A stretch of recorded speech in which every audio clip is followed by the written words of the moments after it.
What's up, Taiwan? I'm Yvonne with news from here in Taiwan and around the world. TSMC has reportedly been ordered by the U.S. Department of Commerce to stop all sales and shipments of advanced AI chips to China as of Monday.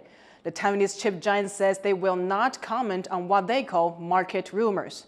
Chris Gorin has been following these stories from Taipei and is live for us now. Chris, what do we know about this order? Well, as you said, TSMC is responding to reports over the weekend that it will, quite suddenly, stop selling all 7-nanometer chips to China. And those are the chips that are used to train advanced AI models. And it was only Sunday where we learned that this decision may not have been made by TSMC alone, but may have actually come from an order from the U.S. Department of Commerce. And that's the part of the U.S. government that enforces export controls that are aimed at limiting China's advancement in technologies like AI. Now, I reached out to TSMC for a comment, and they sent me a brief statement which states that TSMC does not comment on market rumors. TSMC is a law-abiding company, and we are committed to complying with all applicable rules and regulations, including applicable export controls. So TSMC may not be acknowledging how they are complying with these export controls, but these export controls have been in place since October 2022. Those specific actions against other Chinese companies like Huawei go back even to the first Trump administration in 2019. Now, what is interesting about these reports is the timing. Just a few weeks ago, it was publicly known that TSMC chips that were supposed to be part of these export controls had been found in Huawei products. And of course, Donald Trump has just been re-elected in the US presidential election, and his campaigns, both then and now, have put a real strong emphasis on restrictive trade policies, including tariffs, not to mention the actions that he had taken against Huawei back in 2019.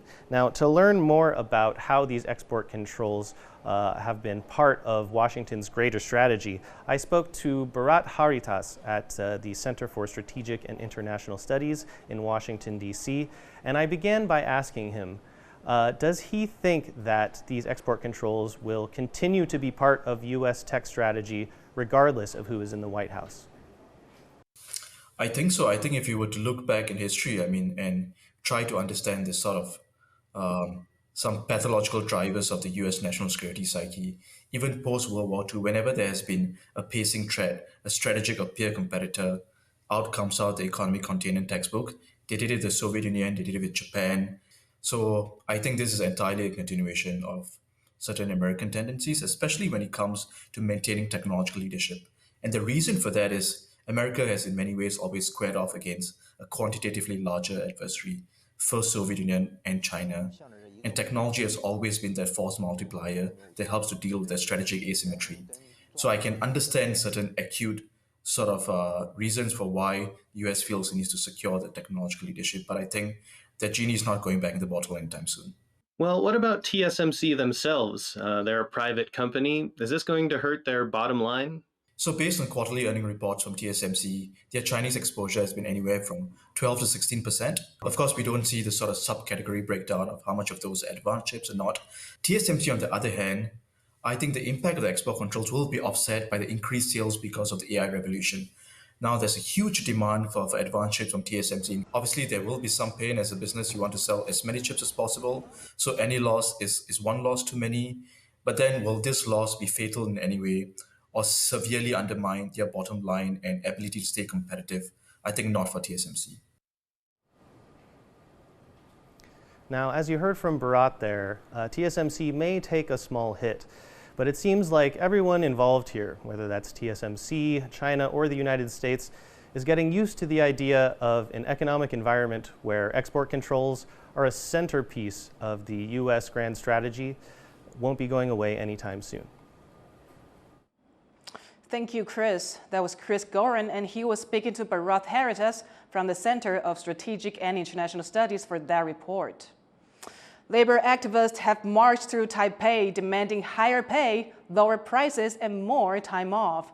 But the Labor Ministry says workers don't have it as bad as the marchers make out. John Ventrias reports. Around 200 labor rights activists marched to the presidential office with a series of demands. They want government action to raise wages, lower prices, including housing prices, and bring back 7 national holidays axed in 2016. The organizers of this annual labor march, the Autumn Struggle, say turnout this year is low. But the march goes on. 现在物价节节高涨以外，我们一辈子的辛苦买不起一栋房子，那再加上就是说我们工时高，那我们的薪水也低。砍掉劳工的7天假，1年下来帮所有台湾的财团、雇主省下600-700亿，拿去炒作房地产、炒作股市。 And there are other concerns, especially that companies get away with paying workers below minimum wage.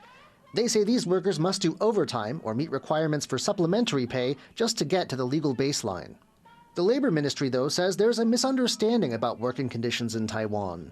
修法之后，其实呢，我们就确保了每一个劳工都可以有116天1年的这样的休假日数，劳工的薪资上面也是有往上走，其实不像外界这样误解的那个情况。 There isn't always sympathy outside labor circles either. Police warned the marchers twice they needed to keep moving after they unexpectedly stopped. And there were complaints from ordinary people about the march route. These two visions of what working in Taiwan is really like don't seem like they'll be reconciled soon. Chris Ma and John Van Trieste for TaiwanPlus. Shoppers in central Taiwan have come across drinks sealed with plastic lids printed with pro-China messages, prompting concern from the public. And as Jonathan Kaplan reports, this isn't the first time. Taiwan is home to thousands of tea and drink shops, many of which use plastic seals with different kinds of designs and branding. But one shop in the central city of Taichung is under fire after their labels were found featuring political propaganda from China. Printed on the top of the cup were messages advocating unification with China and saying Taiwan is unable to be separated from the motherland. Messages causing upset to many in Taiwan. 对我们来讲是不太好，因为有一些可能，比如搞不清楚的，他可能觉得没关系，但我是觉得自由是很重要的。有什么法律什么去避免它嘛？对不对？应该没有强制性的动作，可是我觉得这是他的自由。对啊，如果你不喜欢这个店家，就不要来。 Beijing considers Taiwan as part of its territory. That's despite never having controlled it. Alongside China's military constantly sailing and flying around Taiwan, Beijing has also made numerous attempts to economically coerce Taiwan and sow pro-unification messages among its citizens as a form of political warfare. The messages on this cup, however, are not a one-off. The exact same messages were also found on plastic seals further south in Yunlin County. The buyers there have since stopped using the plastic products, saying they originally purchased it from China due to the low cost. While buying products from China is very common, the incident has prompted government officials to urge for more oversight on these kinds of items. 今年8月，在云林才发生饮料封膜出现"中国统战"的字样。同样的事件，在今年11月的台中又再次发生，混杂在正常的封膜产品当中。这不仅让厂商难以预防，措手不及，也令消费者留下不好的印象。 As many shops in Taiwan continue to purchase goods from China due to low costs, it's possible these messages of unification could show up again.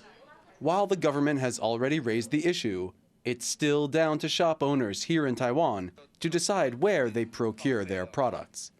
Andy Xue, Jaime Ocon, and Jonathan Kaplan for TaiwanPlus. Ukraine has carried out its biggest ever drone strike on Moscow, launching at least 34 drones on the Russian capital. Most of the drones landed in cities surrounding Moscow. 5 people were injured and 4 houses caught fire. Russia also launched massive drone strikes across Ukraine.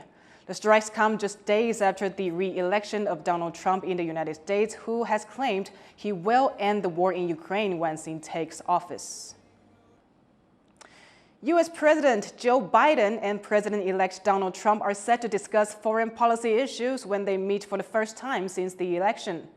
They'll meet in the Oval Office on Wednesday, with diplomacy in Europe, Asia, and the Middle East expected to be on the agenda. That includes the wars in Gaza and Ukraine.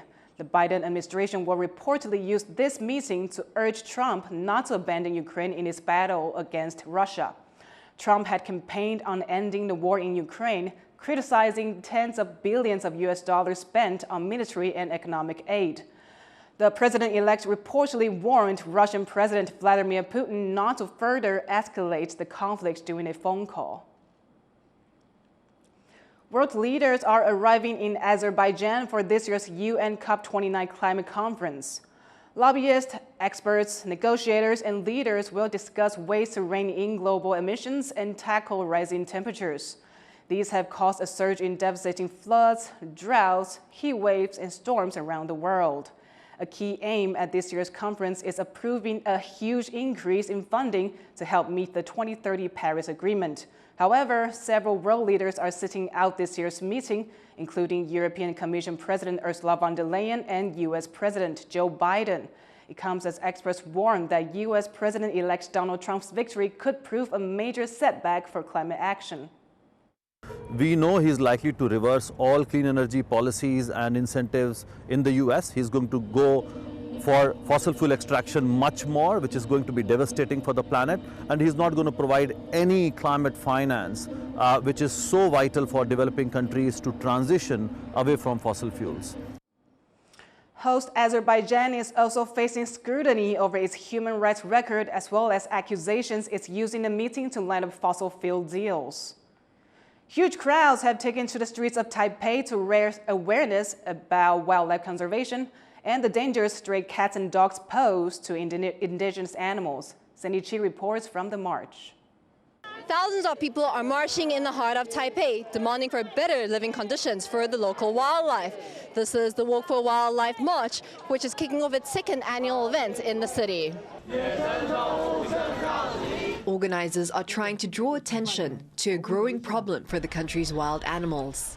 那我们的目标就是想要推动生物多样性主流化。我们这2年选的主题是游荡犬猫跟野生动物之间的冲突。那之所以选这个，是因为我们其实在解决这些问题的时候，都需要各种政策还有民间的支持。但是在这个议题上，我们却比较少有共识，所以就希望能够通过这个活动，让更多人看见这个议题。犬猫问题不逃避，犬猫问题不逃避。 This year's appeal includes a proposal to incorporate dogs and cats into school curriculum as examples of invasive species, letting young children know the threat they pose to local animals. 很多中小学的老师，甚至有一些中高阶的政府官员，他其实对犬猫在台湾的现况，包括它的外来种的情形，或者说它在全球各地，包括台湾，它在野外伤害野生动物的情形，那很多人对这个是不了解的。 Many attendees are here for the first time, with some parents using it as a chance to educate their children. 蛮想要让小朋友了解说我们台湾的动物的多样性，然后还有就是可以更理解这些生态的部分。Animal rights activists will continue marching down this path, making sure that the stray population in the country is brought under control and protecting the native wildlife. Alex Chen and Sandy Chi in Taipei for TaiwanPlus. A university in Taiwan has successfully launched a research rocket, part of the country's efforts to build its indigenous space technology. The small hybrid rocket was launched in southern Taiwan by a team from Fengjia University. It climbed to over 6 kilometers and was the university's second launch of its kind. The team aims to develop full-sized rockets to be used for satellite launches. Taiwan has been working to grow its space industry and aims to launch 1 satellite per year by 2028. Thank you for watching What's Up Taiwan. You can visit the TaiwanPlus website or follow our social media for more stories from Taiwan and around the world. Finally, check out this fireworks and music festival in Berlin, where thousands gathered to celebrate 35 years since the fall of the wall. I'm Yvonne. Take care, and I'll see you next time.